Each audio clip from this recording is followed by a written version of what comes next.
sem se obi somo a manensom se ifri ahoden a Nyankopon edema na onam Yesu Kristo so ahye Nyankopon aniunyam ade nyina mu ono na aniunyam ni tumi ewo no daada. Amen. Amen. Atiefo adofo onua de wo kan sanete ebre no aso na enenso your Bible class no a yenkomodi a yedi efa Nyankopon hyehyɛ a ɔde ato ho ama yenkwagye no steps to salvation eno na yegusu ya yadwendwene ho yabobo ensem ni bi so a sɛ ɛwɔ sɛ wotie Nyankopon asɛm wotie asɛm na gidi ogidi wi a sakra wadwen efiri obone enyina ho afei de wahunu no pai emuka na da Yesu Kristo a wagye no adie sɛ ɔno nkuto ene mankwan no no enso ene Nyankopon eba no eno akyi de toaso no asempakafo no ede bemaye ene edumadi a Otafo Church of Christ ena ede ebreti for free no nkron ekosi nondu sese de efri nonkron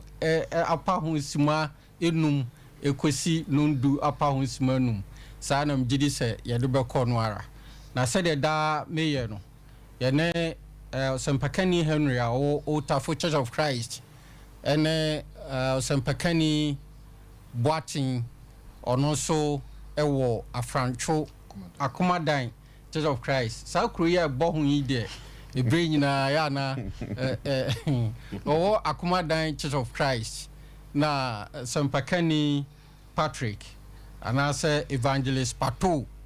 ono so ewa ha obeboai na no chirbafo so aboai ama yakenkan tro esem dumadie Dikel Enterprise a ewo kejetia Dubai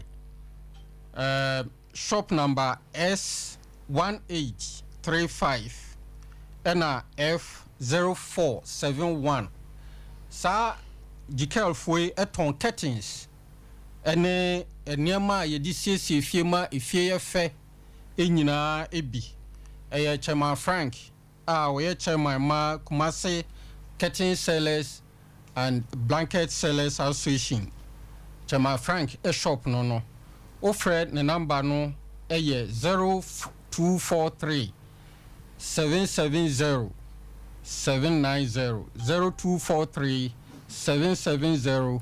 790 and after so Church of Christ Otafo Church of Christ Standard School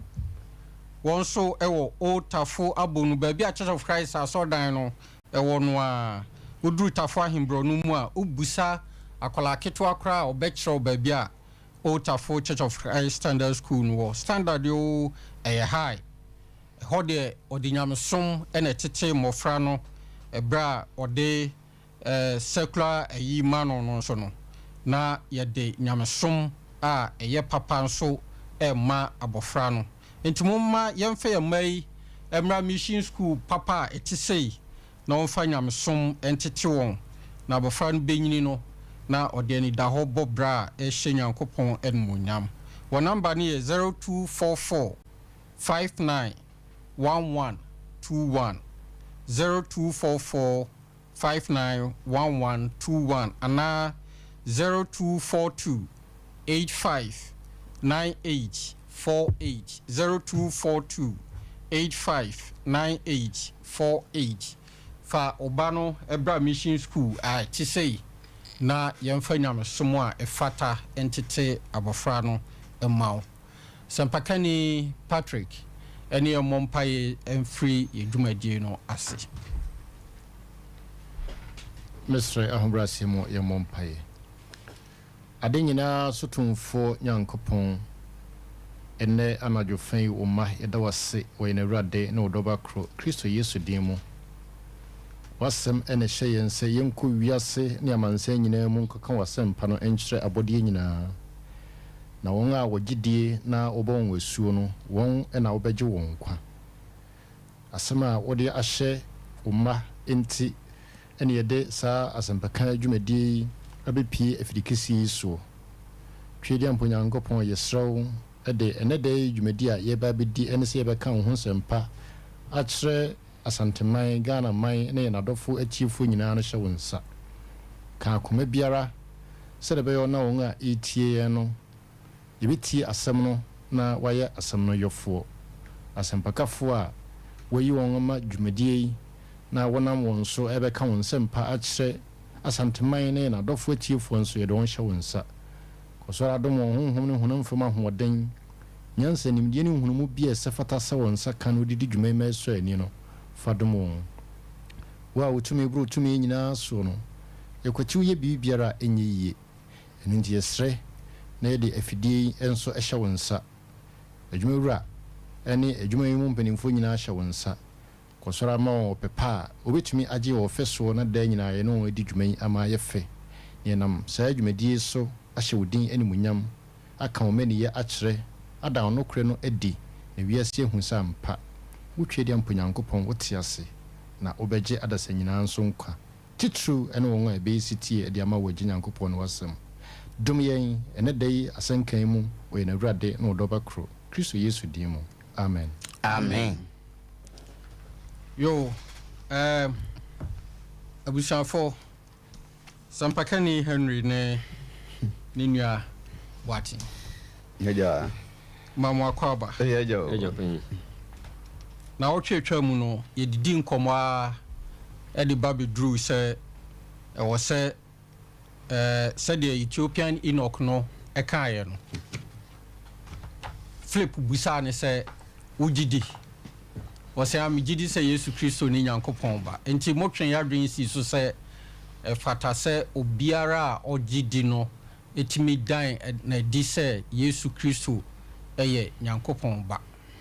na ɛno akiri no adeɛ baako bi wɔ hɔ a wɔsɛ nipa ɛyɔ uti ho kakra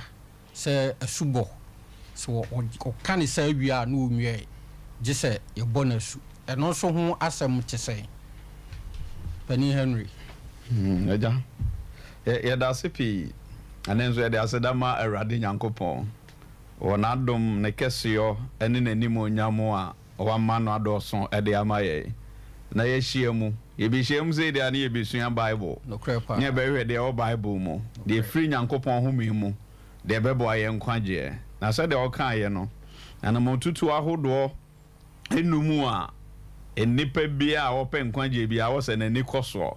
na wɔbɔ mmɔden ɛtutuo no yɛabɔ mmɔden abɔ na nnɛ deɛ ɛtɔ so num no ɛna yɛde yɛadwene ɛbɛsi soɔ na afei abɔ mmɔden ahwɛ na yɛhu no sɛdeɛ ɛsi ɛteɛ ɛne deɛ Onyankopɔn na mu ka ɛde ɛfa ho sɛ nnipa bi na ɛbɔ ne tirim aka o anaasɛ obi na ɛde n'adwene ɛka ɛnɛ biribiara bɛkyerɛ ama yɛtumi ɛhu biribiara nso aha pɛpɛɛpɛ yɛbɛka no sɛ Onyankopɔn asɛm no ɛna dwumadie no nso yɛ onua dɔfoɔ deɛ wo kan saa na tia na nti ɛbɛkyerɛ am yɛhu sɛ ɛwɔ sɛ te saa pɛpɛɛpɛ na motu a ɛtwa toɔ ɛbɛma obi ɛnya nkwa ɛne asubɔ ɛno ne asubɔ na ma mwerɛ mfi sɛ asɛmpa ne kan no ɛfiri hɔ a ɛkyerɛ sɛ ɛwɔ sɛ obi tie na ɔgyedie ɔsa kyerɛ n'adwen ɔpae mu ka na afei deɛ ɛtɔ so a ɛnɛ yɛsua a ɛyɛ asubɔ no ɛno nso abɛtoa so enti asubɔ nso ɛyɛ anamotuo no mu baako ɛho hia papaapa a ɛsombɔ papaapa ɛfiri Nyankopɔn na ahome mu wada na de ɛde akyerɛ a ɛtwa sɛ nipa bi a ɔpɛ nkwagyeɛ no wɔde ne ho ɛwura mu na nkurɔfoɔ wɔ adwen hodoɔ pii ɛde fa asubɔ ɛho dodoɔ na no so asubɔ ɛho hia asubɔ koraa deɛ ɛyɛ ade a wonya nkwa wie koraa bɛtumi abɔ asu na Nyankopɔn ka sɛ wɔsɛ wɔbɔ asu ansa na wɔanya nkwa ɛne nsɛm ahodoɔ pii a ɛka ho bɛnɛ yɛpɛ sɛ yɛwura Bible na ankasa mu nyɛhwɛ Bible mu yɛbɛkyerɛ asubɔ ase berɛ a ɛne kasa a wɔde ɛkyerɛ asubɔ baabi efire ɛne sɛdeɛ nipa bi adaadaa no ne sɛdeɛ sitie nyina no yɛbɛbɔ mmɔden na afei yɛado so mpapaapa a ɛbɛboa ma yɛadwene mu abie ɛnti sɛdeɛ ɔkan Bible class no ɔkrataa ho bɛhia wo papaapa o trade anso ehun be hia e de ama wa o kruchire nsam a ye kan no dodo na efagu oni sua de fa yes ani mani nyina ready okay and na ye nkwa no de mo ka bia nso ye betro mo ntro papa sa no na suba nkasa e beba so abehwe the theological aspect of baptism a chere say ye bewura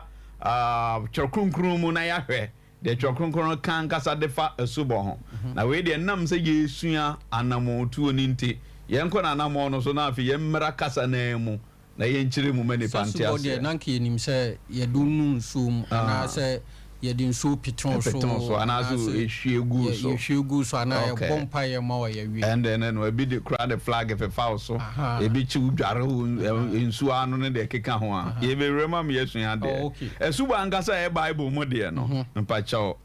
it puts someone into Christ.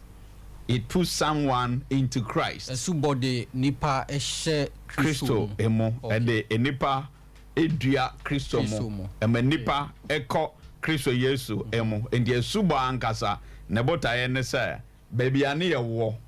ye wo wiase abrabo hodo su ma hodo ne no ma hodo a ya ama ye ni onyankopon tem atete no the last resort a ebem wewura Kristo mo no esubo wo se Matias empa what ya sempa de ba no nko anye wo nkwa magie di eno nko anye wo nkwa masachira ma adwen eno nko anye wo nkwa mapamu aka de enso no nko anye wo nkwa jese wa benya suba ye last thing no eno na edo bewura Kristo Yesu emo na Kristo mu ene noma we ewo enti se wa mmasu enwura ho a na jese sa noma we no ebo eno no edinkan bonefache ewo Kristo Yesu mo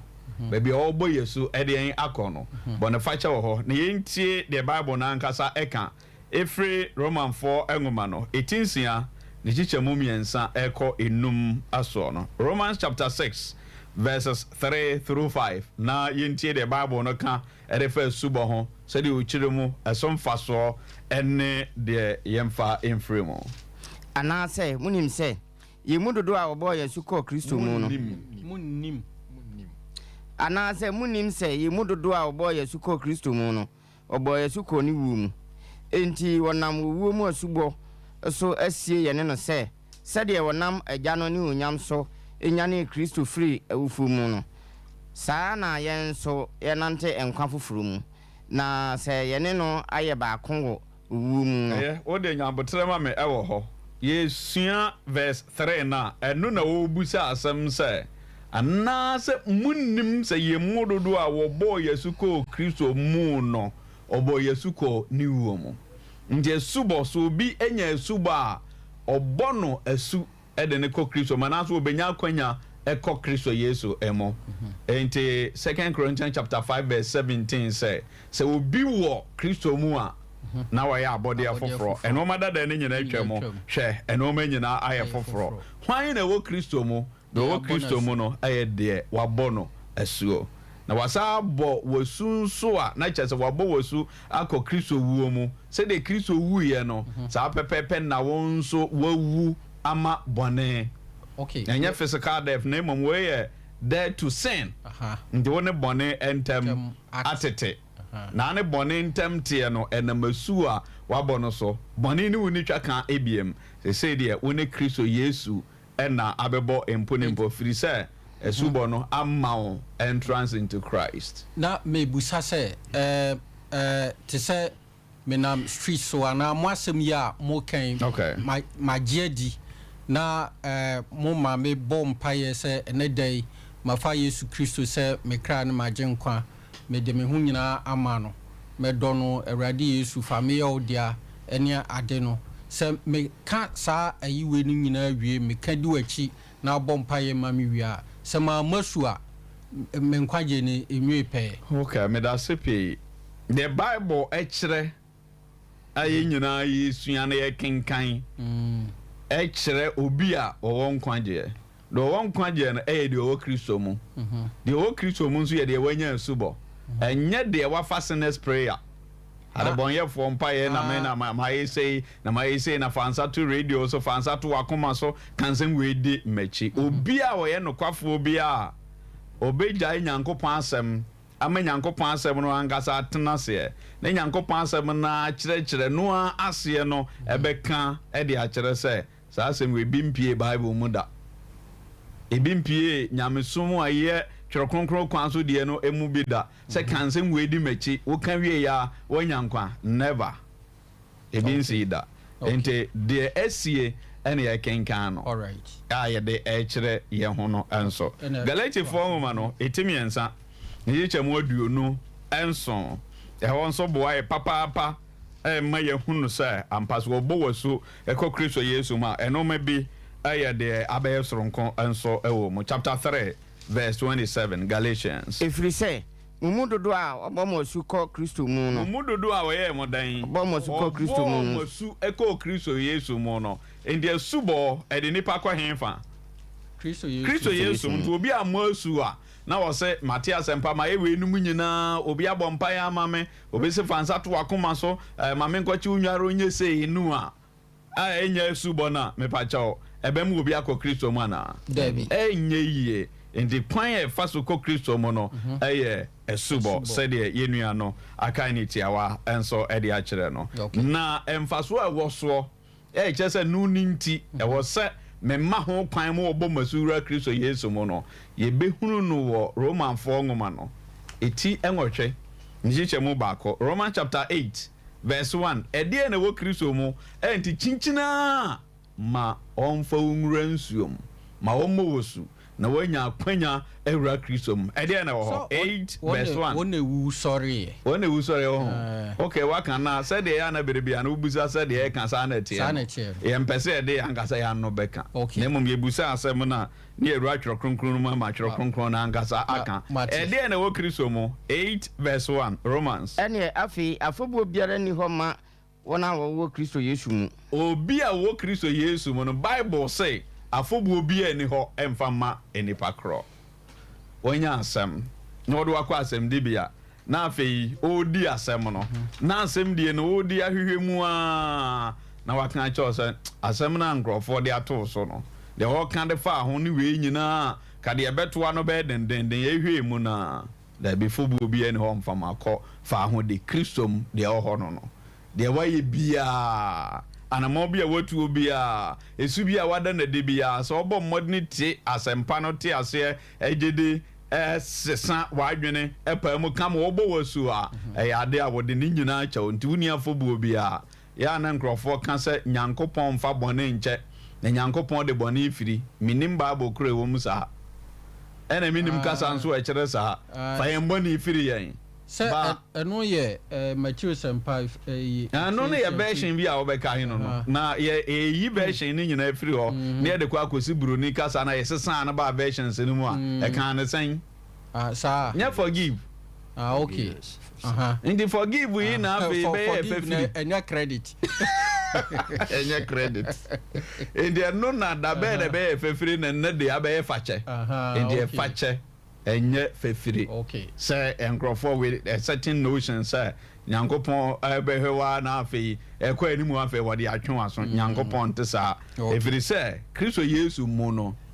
afobu bia ni ho bibie ni ho a ebesa ba beda so nti ubusa ye mu kakra ebia meka e de afa ho nso eno no bati sempakani boating de was bo ho a eno no okay that's it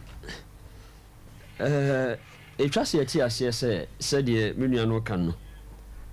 ye ni ye pre nkwanne ye hunu nyankopon hyehye no wode ato amayen enti akasa so obi ekoti nyankopon hyehye no a ebe ye den so obi tumi nyankwa te se wo hwe hyehye wode ato yi eni anamo ya wase ye ntu yi a untumi entuntremu baako emma onkwagie no enwie pɛ na da bi adi adure bible ade na di akere ye sɛ ɛwɔ adesua ni mu no enkwa wo nyankopɔn de ahye ebo no eni nipa biara mu Jesus Yesu Kristo di agenkwa Kristo Yesu no te sɛ nyankopɔn so wode nkwagie ne adua ni mu a ɛkyerɛ sɛ die ɔpɛ bibia no je sɛ owura agenkwa ni mu okay 1 John 5:11 we ni adanseɛ no sɛ onyankopɔn ama yɛ daa nkwa na nkwa no ɛwɔ ne dɔba no nimu adusua na kyerɛ sɛsi a sɛ ɛneɛ Kristo Yesu mu no ade ebetumi di wawura mu ɛyɛ asubɔ nti asubɔ no ɛyɛ enhyɛ ɛnna me ba so yi na sɛ nti Bible no de pefe sɛ asubɔ no ɛyɛ wɔhyɛ ɛde ma nipa bi ɔpɛ nkwagyeɛ sɛ wɔyɛ sitie ɛde ma anyɛ sa onya nkwa samu ɔn sɛ na ɔtwe twa mu no meka bibi sɛ sɛ yɛfrɛ obi kristoni no yɛ yɛnya hwee okay wobɛka sɛ meka bibi sa yes okay sɛ ɛyɛ yɛma yano ɛwɔ sɛ yano yɛyɛ du sɛ yɛhu obi a ɛbɛfrɛ no kristoni ɛyɛ kristoni nokware sɛ wohwɛ Nyankopɔn hyehyɛ ɔde ama yɛ yi a yɛka na yɛgyina so aka kokoduro mu sɛ even nipa bebree ana yɛfrɛ wɔ kristofoɔ no nyɛ kristofoɔ okay asɔfoɔ bebree nyɛ kristofoɔ na wotwe ahwɛm yɛde sua no mu no ɔkaa sɛ adɛn nti na wokyinkyim wo ho ma kwan no wɔmmɔ wasu na wɔmfa bɔ ne nkyɛw na nya kwan ɛbɔ kristo din enti ɛkyerɛ sɛ deɛ ɛmu akwanya sɛ wobɛtumi abɔ kristo din mpo ɛyɛ sɛ wo wama kwan ame abɔ yɛbɔ wasu na ɛkyerɛ sɛ wo ɛnkwa na wabɛka ho asɛm akyerɛ me no wowɔ saa kamfoɔ sɛ ɔm sɛ deɛ sɛ kwatrɛ kwa so ɔbɛmu ade a tiini din bɛboa enti wo so wobɛkyerɛkyerɛ me sɛ menya nkwa mewa wankasa wabɛkyerɛkyerɛ me nkwa no wonni na wobɛda kyerɛ me wobɛdɛ no wakyerɛ me mafa enti yɛne yɛgye Nyankopɔn de dɛ tɔ da ɛsɛ sɛ yɛte aseɛ sɛ bukuma yɛ wɔnum kaka no ɛtɔ da ɛsɛ sɛ yɛma nnipa bi di yɛ nkwa di agorɔ okay ɛnyɛ nnipa bi a ne yɛbɛsɛ yɛma no kwan sɛ wɔmɛkyerɛkyerɛ koraa sɛ yɛhunu Kristo kwan ɛfiri sɛ wɔno wɔte bɔne mu okay ɛyɛ dɛn no wakyerɛ wo nkwa kwan ma wɔhunu enti Bible akyerɛ yɛn sɛ asubɔ na yɛka ho asɛm ɛtɔ da nnipa didi agorɔ te sɛ deɛ na wokan kan sɛ wɔadi makyi wowie yɛ Nyankopɔn agye wo wonim sɛ ɛyɛ saa kwan yi so na nnipa bebree gugu asɔ dɛm sɛ ɛyɛ kristofoɔ sɛ nsɔre bebree bɛduru baabi asɔfoɔ bebree na wei so ɛne wɔ so wɔyɛ kristoni na mmom deɛ ɛfiri na asubɔ ankasa no wɔni ɛyɛ dɛ na saa nnipa bɛkyerɛkyerɛ sɛ asubɔ ho hia na wadi wei akyi akɔnya nkwa enti Bible say ɛyɛ wɔhyɛ Mark 16:16 Kristo sɛ sɛn Marko nsɛmpa no itire edunsia nyimu dunsia nsia deɛ ɔgye die na ɔbɔ n'asu no ɔbɛgye no nkwa sure na deɛ ɔnye nie no ɔbɛbu no fɔ medase deɛ ɔgye die na ɔbɔ n'asu no ɔno na wɔyɛ dɛ ɔbɛgye no ɔno na bɛgye no nkwa na mmom sɛ wogyi na wɔ amoa asu a kyerɛ sɛ wonni nkwa ɛno ntimi nkasa magye adi nti mawie deɛ na kyerɛ sɛ woagye adi Kristo sɛ monkɔyɛ amanama no nyinaa masuafoɔ wɔn na wɔbɛgye atumi sɛ wopɛ sɛ mesua ni no mommɔ no wasu na monkyerɛkyerɛ no monkyerɛkyerɛ fi sɛ wobɔ no asu a na akyerɛ sɛ wɔbɛyɛ me dea sɛ wɔnye asubɔ no ɔmɛyɛ Kristo dea na adwuma a yɛmfa wo mu no yɛde ho mmara ma wo dabi ebia na yɛ intention adwuma a yɛmfa wo yɛde ho mmara ma sɛ kɔdi so adwuma wo nka ho mmara nkyekyerɛ dabi enti ɛna wɔse mommɔ wɔ nasu na monkyerɛkyerɛ wɔn kyerɛ sɛ wobɔ nasu a wabɛyɛ Kristo dea enti saa berɛ no kyerɛ no ahyɛdeɛ bi a wɔ Kristo sum mu no sɛ berɛ a waba mu yi deɛ ɛtwa sɛ wɔdi ahyɛdeɛ no so enti ha Nyankopɔn ɛma yɛate aseɛ sɛ ba yɛ nkwagyeɛ ho a asubɔ no nyɛ sɛ wo paa ɛna mebɔ ɛyɛ nhyɛ ɛyɛ wɔhyɛ sɛ wokan asomafo nwoma no atire nwɔtwe no Ethiopian Enoch no ɛkoraa ma ɛda adi sɛ wonya gyidi a deɛ ɛtoa soɔ ne asubɔ no na asɛ yɛ ana nansɛn no sɛdeɛ se men kan se munuanom asofo ni bi eye no kandi machi na sa niama no na ama nipa be se o hwe Ethiopia no kono kita wudie no a na asem obusa ne kura che se wono be hu se wa mu so wonyankwa yes mebo a fi se ne Peter akire na mana hunu enkwage kwan no ento so wonam kwa so okotu se nsuo da no na se gise mabu asu anse na manyankwa de a ene nsuo ni eden esimasu bo ho kwan efi se mo a se mi nyankwa okay Peter say Philip say sa wo ma ho kwan de a me de me ni tumi bia mesi wo kwan wo se me gidi na Bible say amunum hara na wo hyema ate ase na me gina ye ena okobo asu wo de ani gie ko ne fie okay enti aha no de pese ate ase ne say asubo no eye wo hye nipa bi a enne osum Nyankopɔn e wo Kristo soma kwan so ede pe nkwagye de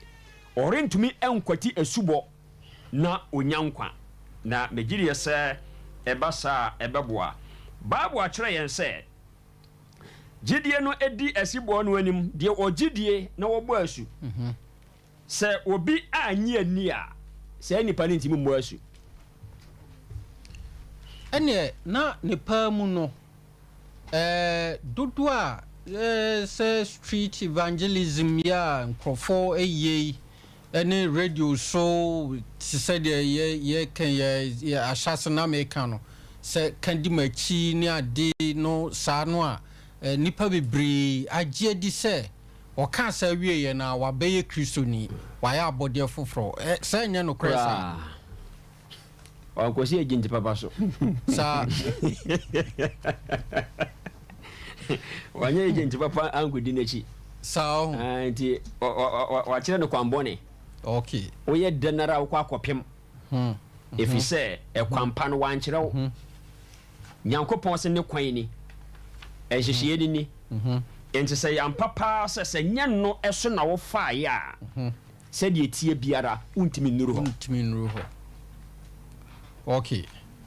okay na ene na Sampakani Henry me edu tambia ye suade na dru ba bi say anase ase me ya confused but don't be confused be kwa wie no na be ase said ye ka so we Kristo ni ye bibia na ya kan nyina bom no sa ene mo me hu se mpapa mu bebre na fe ekwan ben so na su ni ye bono ye gina ho ye da ho ye kuto ye de ensa gu so ana ye hwe nso gu so ye de na tie piton so ekwan be so o busa asem na ye be kansem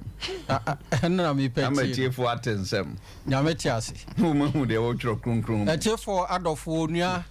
de wo kan sa na tie edumadi no na ye gusu enti ma open enu notebook enye ready bibia obeti bia kwanya beba ama onso wabusa ehun question bia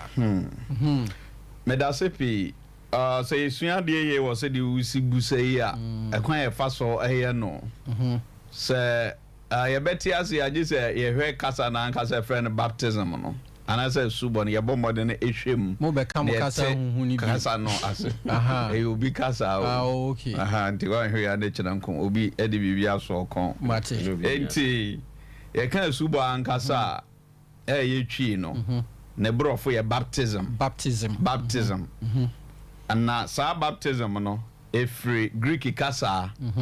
our friend baptizo emu na usua de ye wo kasa emu a your translation and your transliteration yeah translation na ye say ebia baptism asem na wo kan wo pese wo kira ase e ba wo no ne kasa emu na afi wakofa kasa bia ansemfue bia ni we ni twa kan bia no de acha like say God wo de betwi mai wo Nyankopon in the translation no eno no they can transliteration there na cha se bra mo sesa kasa na firi obi die ma bo mo die mo no na kasa wo mo de begina ho ede amen no na ede de mum no munya bi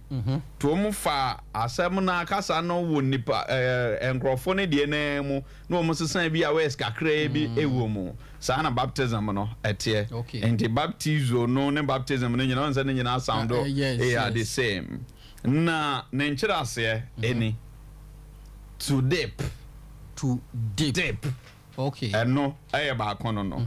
to plunge back on to immerse and also no na fe to overwhelm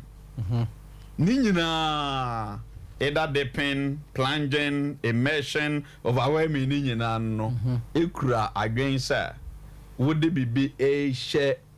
ensuo mu anase ensuo sumu ama hu nyina akata okay enti baptizo a eye Greek kasa no se open nkyira ase de a ene ye wode ade etu nsuo ma na se ewura nsuo mu ama hu nyina anso akata na sa kasa ne free o ma no mu edai entade ebia media hye me pese mesesa ni sunu ma ne koye kokko a no mo bo modern hye ade kokko a no mu de atade no akwakunum agunu ama ni nyina ewura ensuo no that is the concept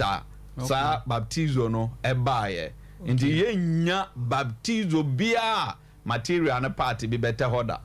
enye sede kasa na ase ekire enso eno no nti so obusa ade a sa kasa na akire se wode bibi ewransuom amane nyina akata nti se nipa de a ene ewudi nipa a wate asempa no wagie die wasachira na adwen wapa mu aka na wode ni wransuom amane hu nyina akata eno no ofre no baptism nti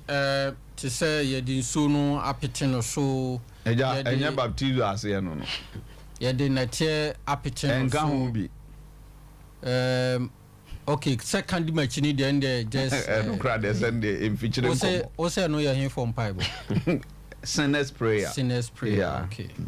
mate nti sese no atie fadofo ya hu se asubo no ye se ye de wunu ensuo mu yesie wo nsuo mu na ya pejao eno mo ahwe ya obi akoja obi atu nsuo ase agya no ho ono na agya no ye be kire o se de ye no ye nya mu obi on namba bia se wa na mu abera wu hu se de e wo so ye no Nyankopon command John the Baptist wo kire ne de wonye Yesu nso command Great Commission wo kire wo mu de wo mo enye ndi nya de se habasa le o ye ni bia se de wa open we okay se a chefado for se na mom kan wa se ni we na ye hwe nsem bia na wo kan no so wo hwie so peteni we no na ye hwe enu hia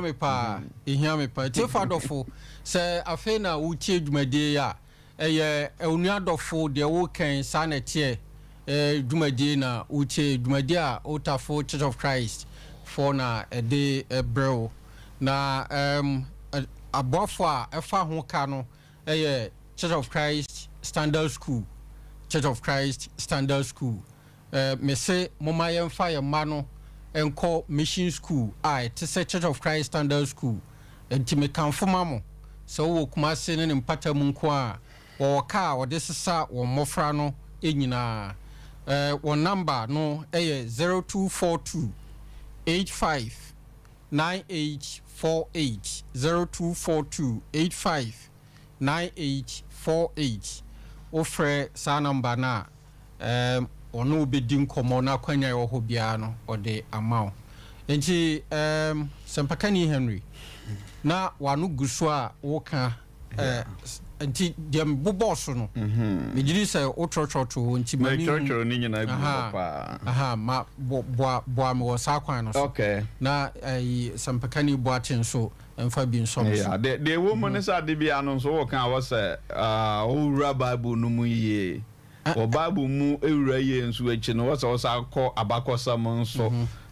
enyina bible na nkasa wunkenkan o bible no mu ni nyina wo ba be kan bomu a the friend asafana bakosam church history the church fathers be o mu ya credible enough o mu church on some hodo efa nyamesom ho okay o mu de na o mu nya inspired writers nyankopon amfo mo so na ye o mu a ehun se bi ametwero ma de e de ato me ba bi akenkan de ama me nkrofo anyway no na no so boa e ma yenya no ma hodo a ne koso e wa asafo no mu ni nyameso mu a yetimi gina so kaso nipa we kra twero sei okay enti ebetimi ehunu se ebe papa na se hwehwemu a yebehu de ewo mu na bible de no bible say a biblical definition of baptism there and one is buried by immersion. Say one is buried by immersion. TSC subo you see there and immersion na kan ya chere say o de ebia ebo etu nsuom so de bo tu nsuom ampacha o ye de no ekoto ase in this immersion aspect no so obo modern de nipa gura nsuom na afi opegya no a ade say wasie no was akwan so Romans chapter 6 verse 4 Bible na eka ediche Roman 4 ma 18 a chichemo enan no enti onam owu mu asugoso asie ye ne no se de onam agya no animunyam so nyane Kristo free awufuo mu no sa ara na yen so yenante enkwa foforo enti onam owu mu asugoso na asie ye ne no enti obi a wabo wasuo no wasiewo ene Kristo na ebusa sa Yesu osie no na ne naita ho ana Dabi na ne nsate ho Dabi ana kwa abe na nete ho na osie bia baby a obi abekọ a ye friend barrier bia no de o party bia ni ho a ebetimi ate ho amana yeye in the Bible this concept and na e kire say obi a obo su bia no wasie oni ko na sa sie no nso eye nsuo mu esie nyese wodo to adaka mana so tutu amana bi de wa kwhyem na mo wodo wura nsuo mama ho nyina akata no wasie nsuo na kata wo so enti e pewo a ye behu a gese nsuo no ase enti no ne nsuo mu esie no that is ye brain in tranka mu bisa question bi say the okasa Yesu ye sie no nane na ho tetewa na no so de kama kasa Yesu de sie no bodam ne de botaria no enti me kire is sie concept sie bi e baba wi ase bia no no ya kata ho sa pepe okay Ena Kolose fongu mano iti mienu chiche mudu mienu nso Kolose fongu mano me yehu se wusie wo de a na wusie wo ni obi hwan na osie wo ne no Colossians chapter 2 verse 12 se wasie mo ne no ewo asubomu onum nso na wonam onyankopon a onyane no free awufo mu no etumi adwumagidie so anyane no mu bie ende se suade ewo ha yi a bibi esi se wasie mone no wo asubo mu no ende wasie ye ne Kristo Yesu wo asubo mu ende se de wasie Yesu no yenso yawu wasie ye mbisa pepepe no nso na onyankopon nam no so nyane no free awufuo mu no ye benya sa atumi ne bi na yenso ya sore ewo nkwa foforo enso mu ende se oka asubo asem de a na oka se ye wasie a na wusie wonsuo mu wusie wonsuo mu a na wusie wone Kristo Yesu sa pepepe watwa mu afri boni ewu mu pepepe aba abenyane ewo enkwan foforo enso emo okay na eno ne senti ehia bia insuo dodo ewo it requires much water if you say immersion ebi asa dem tin na so wudi ko ranzom ne nzo ketu abi ebe de ayeye enti enu ntimi nye enti no de bi a odo ewure ma obeko nanso nan wa hwe ya na anye enti ye hwe de anaje se hia nsu a emudo ebetimi aboa masa adwumadie no enso etimi akoso na sado kasa metwiro bigu ansa na menu abeba mu no ye busa question say sprinkling no ene pouring no Bible kwanso asubo ana se enunti na medical busa o me bobo wo busa ende wo se ye manyankopon yi ano maninya no maninya se nyankopon be yi ano a na ye busa nkrofo ansa na ya be nyankopon ho okay usua de ano ma hodo pie koso wo nyamesom mododo na ano ade a reformers ye kan reformers abra asafo no baaye na ebo no brakura konkru ye mbibie mu kama afi Roma hiniye no de otan amanne no mahodo ko mo aso no asat AD 313 ena saatete persecutions and trials and we nyina no eto etwaye na to otwaye no nso no emma empress ni bi ni wo mo kingdom no mu no e develop soft spot e de ma church no omo benya ho anigye enti se meme ye ohene na maba beura church ni mu a ogede se church no ena ebe family na meme na me fa church no wa bera me na me di mu so na masa ba church ni mu indi ohene ne nsem de ohene ne beka de ohene beda na die de ohene ne de ebe so de betu anamo no eno na afei na asafo na je atomo indi no ma na ye wo sorry no na be wo man ni mu ade se aya afahye ene no ma hodo na ebra nkrofo hunu se sa nkrofo no say asori no o mo sorry se da bi we de na nka ho ye be ye firi mu mene mo ya na mo mpena mate me ho makoye me de na de sum we aba na de sum we aba e de sum we aba you say Martin Luther ne wani tua 98 thesis about 95 thesis our troye edit Roman Catholic Church no sa pepepe ma ono so te no ho na sa afo no nyina no obete no ho a na wadi adwene foforo aba me de ni sei me de ne be ko sei ya na ebesi AD 251 okay as a daily 251 no na bibi of friend no sprinkling no munima the cross baptism okay pouring no munti bi da say friend baptism be maybe but modern nyankopon say wote ase aka obofo o merante bi de mu no one de ankoba ne sa watna se ane ho odin di akwane aba asempa kan bibia no wamfi na koduru bre bia fe wona yare a wowuei ono so ate ase se esubonko a ne ma obiwura Kristo Yesu mo ema wode ne bone eche no toto ne sa frɛ sumu no mpanimfo sa bere no nso na asafo na firi de onyankopɔn de ma enuma ma wiase adwene ne no ma hodo na ne nemu a no mo frɛ asafo no mpanimfo kɔɔye no no si we de se ka se ye pagya papa we pa de na konsuo mu a ebe ya asem e de amaye tini kwan foforo bia ene moma yensesansuo ne yemfa ngunu so na yemfere ne sɛ ye esubo to mo sesansuo de for no sɛ nipa yefre no Nova Shen ono ni obi a o experience ye hwe so gunu so de o mu hwe zuo de for no no mo se Nova ya bo wo wa bre nyankopɔ de ne ye baptizo ye de nipa no e ko nsuo mu de na wura nsuo mu no o mo se ya twe nsuo agu ho o yare enti ya bo wo su ano no okay mbacho we Matthew chapter 5 ana Matthew chapter 5 there be First Corinthians and Revelation. Any baby and nipa adwene nipa nhyehyeye. In the kwan nam so ma sa de ne ba he no na ne mpompon so enyina bai ewo the Council of Ravenna.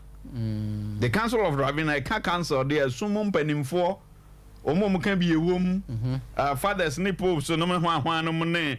cardinals no we mu nyina mo kohia ye as at AD 1311 AD 1311 no mo kwaji tum mo say di ayeye sa yeah more modern tenase me kan say esubo ne ye de odu ransuo mu nko a ye be validate mienu aka ho se wodi nsuo petin obeso a ye yaje atum Council of Ravenna yaje atum so wodi nsuo petin obeso a ye esubo na say ne nanka Ethiopian Enoch no tamo ano omokọ no megiri se obi a otu kwan de no wonsuo ewo ne charot no mu a nanka obe Philip betimi di apete ne so bat omokọ koto esuo ansa no wakase nsuo ni de to bi a ya azu me bat enim e bia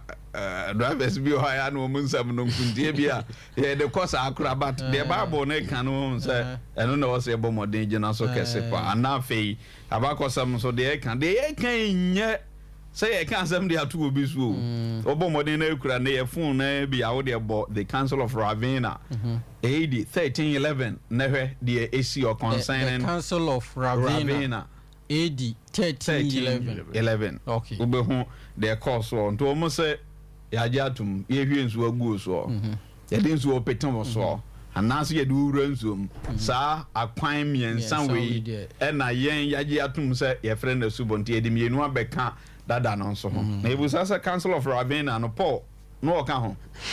Dabi Petro no oka ho ana Dabi asomafo no mu hwan a e na e ka ho bie no bianca no so na Bible ada na de say mpo Galatians chapter 1 verses 8 and 9 no say mpo yen anaso obofuo bi efiri so ro be kan sempa foforo kire mo e kan de ye aka kire mo no ho a onue endi obi a okotena se akoye we ni nyina due eda wo so ya de a wuni nkwa wo Nyankopon anim wuntumi ntu anamon a eni wo Nyankopon nsam no ekọ na wo Nyankopon so jetum nanso ne de eno na dodo na no bɔ modene ejetum susu sa yehwie gu so anya hwe ye de peton so a anya hwe enkra wo ho ene de keka ho ene we no munti ye betimi aye ne sa kasa amienu no enhwie gu so ene mpete so ene wode wura nsuom baptizo rantizo katakio no de du ronsu mu dabi eno ye mpete so no eno nti katakio no eno eye de ode petemporin no eno no katakio no ena rantizo no enso eye de o peten e de eguso ena baptizo no ye ode wura nsuo na mepa chao obia obeka kire o se bomodin kwa hwe Bible mu concerning katakio rantizo say eye subo no obemu aye adwuma emfaso bia emaso obehwehwe mu a 1000 years you will never get a single verse kire say pouring ye subo sprinkling eye subo and other ones and so eye subo subo eye baptizo enko ha Bible mu no kre eno no ndi obusa ya emu kakra bia eno so betima beka ho no. Okay. Sampakani Boating. Wo bia de be so unu idea so na sanity for kakra enka ho. Nje say baby odi adredi na yehunu esubo no ne nyina so ene de kire. Okay. Ya ene se wo tran obi ko fa nsu ko hwie gu so na so bo asu a wa yira kwan. Asem aba. Wo tran mo obi ko peti nsu gu no pampam so bo asu nti furu ho Kristiani a e kire se wa yira kwan. Enti megiri ese enti ase ewo ho yemfa kakra enka ho yenhwe wona ofata se onya asubo wona asubo no ofata se onya se wohwa adesua mu abra ye kan abra omokwaje sprinkle ne pour ne atu mu no amode beka ho eno emofra de de hie mu enti wo se wo ba immersion no a akora na yawo no bosome emiensa no so ntimi fa no go wura nsuo da bi intige so na oni me se sa ankura ni nyane pa bo mo sunne se eno no ye de so ni bia enti ya si jama e wo mo so me se de ko aso de ko bo mo se asu ni bi to wasa bo fufro oh masa na se no de anya asu bo wo ti wona de no ho aje se e dani me duro no gina pono na chi okay enti ye giri ye se enam saa empeteso ni hwie gusu no enema enkurazu bo no so bem okay efezi ohun se immersion ni jodim va akura bi ngowura nsuom demom sprinkling na akwala akura de no otie na ogidi ye no wasatra na biafu wona ofata se wonya asubo the candidate wo fata okay se asubo no kire se babu mu se enye obi ana so na wagobo nesu se de toda ni papa se ye kire no enti aha se de Nyankopon asam no aka se wona wa kire won fe se Kristo se monko ka asempa no de ogi asempa no die no ma na ho kwan na wagobo nesu enti ansa na obi bobo esu no na kire se oye nipa wati bibi na akora na wadi bosume miensa no wote den on de so onte okay enti kire se sa akora no e disqualified na ono kura so ntimi en confess se Yesu Kristo ye Nyankopon eno ho asem ne ye bekan enti on wo se abra ye kire anamo numunu a etwa se obi tu ansa na wanya nkwan no siase ye kan asem pani wi a etwa se de open nkwan na se wote so wote a se wo ye den ogidi wi etwa se wo ye den wasachira na dwen wasachira etwa se wo ye den opai ni gidie mu ka meboa enu achi ansana wabonesu enti sa wo hwe se adwumadie enai ansana wo duro subo no a sa akora no qualify dabi akola nka ho enti woto enti na me se Kristofo ne frefere nkorofo ne nya hwe okay ɛtɔ da nipa no nim ne nkyi a ntam fere ne kristo ni ntam okay ɛsɛ ɔkɔ asɔre nti bɔn sɛ sitiɛ nti wohu sɛ deɛ na meka sɛ ɛnɛ asɔfoɔ bebree nya kristofoɔ ɛfi sɛ obi nsuo deɛ de kɔpete ne so okay ɛne wɔgyina pulpit pirigyi sɛ nnipa nya nkwa wankasa wayera nanso ɛtɔ da ahomasoɔ sɛ wɔhunu wei mpo a ɔmmerɛ no ho ase ɛma gye ne mfomsoɔ ntom sɛ mayera enti ma mensan m'akyi na menkɔhwɛ kwampa no na mebɛnya nkwa ahomasoɔ nti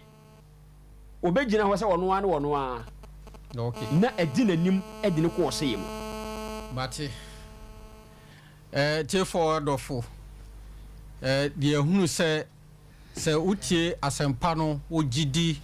wosakya wadwen a ɛfata sɛ woma wo ho kwan ma yɛbɔ asu mpɛmpɛnsoɔ yɛ aduru deɛ 0551 931 931 0551 931 931 anaa 0548 931 931 wofrɛ saa line no a sɛ wowɔ asɛm bi bɛbusa fa asubɔ yi a yɛsua ho a na wabisa. Hello. Yes sir. Good evening sir. Me pat Kwaku Badu.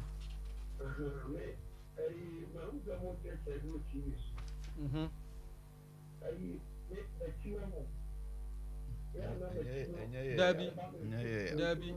Where do I daruma? Radio. Yeah, enya dro ho asem na ye kan. Ye kan subo ho asem ene. But Kwaku Badu we are mpai bomu ne be kai. Why? Kafra. 0551 931 931. Hello. Good evening, sir. Me patwai.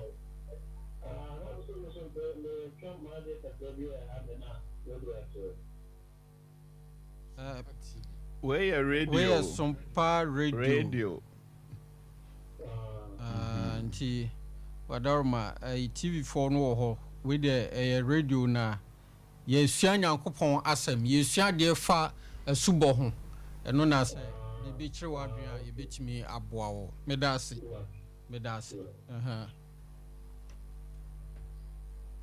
0551 931 931 and 0548 931 931.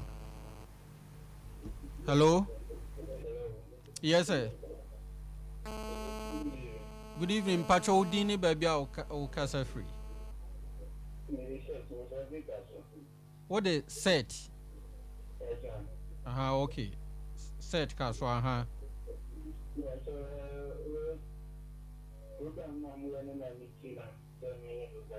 Okay.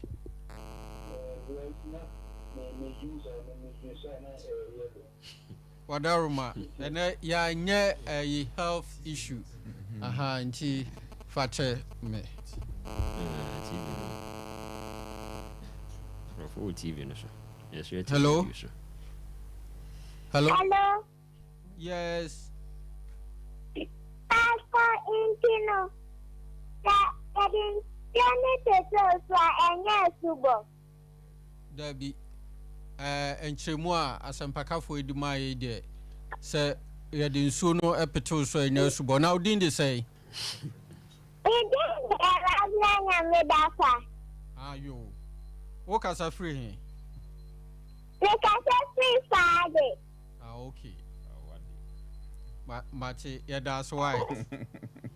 yeah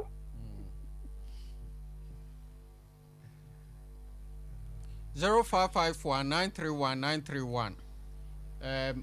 the Shafa asubo hu se bibi kire wadwen wo ho a obetimi abisa. Hello. Good evening sir. Ofori oboase ya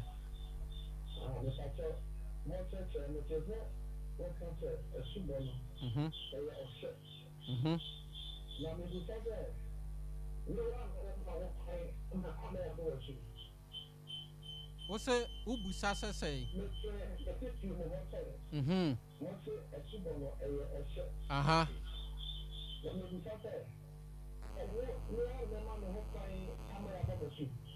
Aha, okay.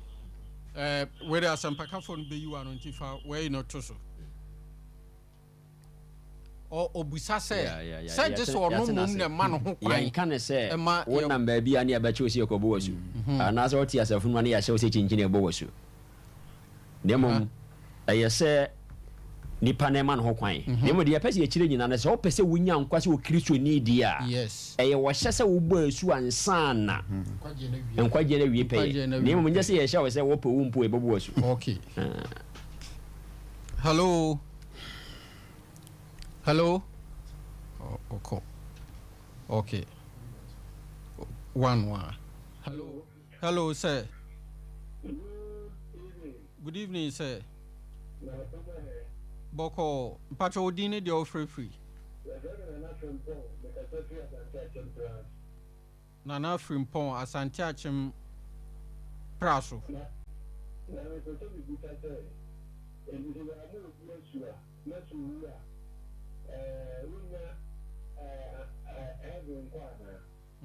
okay enyano beba why Unya nyano na nka be busa asem foforo okay na quickly somebody boating Nicodemus ba Christus nchen aja ha inim se de wo kan de no kore pa obi mfiri so da wontimi nka Christus se no kore pa na me ka kire wo se wamfiri ensuo no honhom amu obi ensuo a wontimi enhye na jana hini ni mu okay enti asubo no de wonwo ammo asu a heaven de wonka ho okay aha okay so afed wa buso asem na wie ntu betim di atoso na wati wanu ye no aha de no osan asenu anu so no yi na yema nipa nti ase se asemu ya asemu nipa te chiro mo ho bre nyina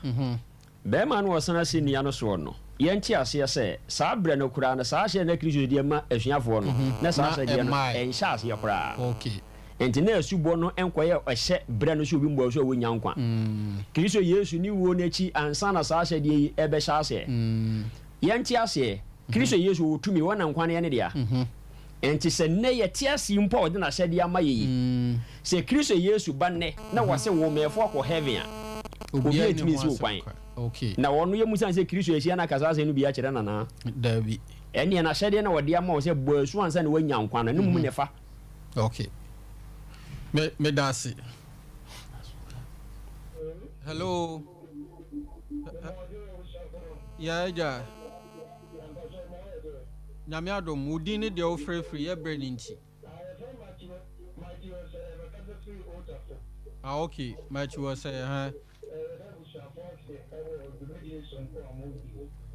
my radio no call from why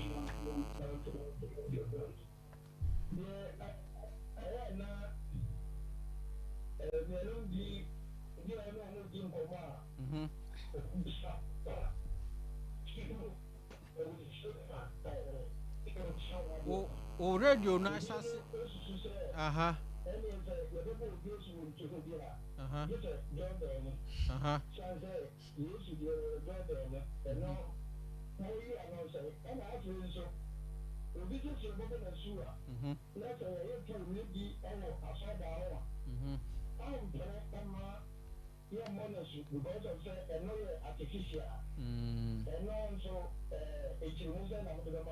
okay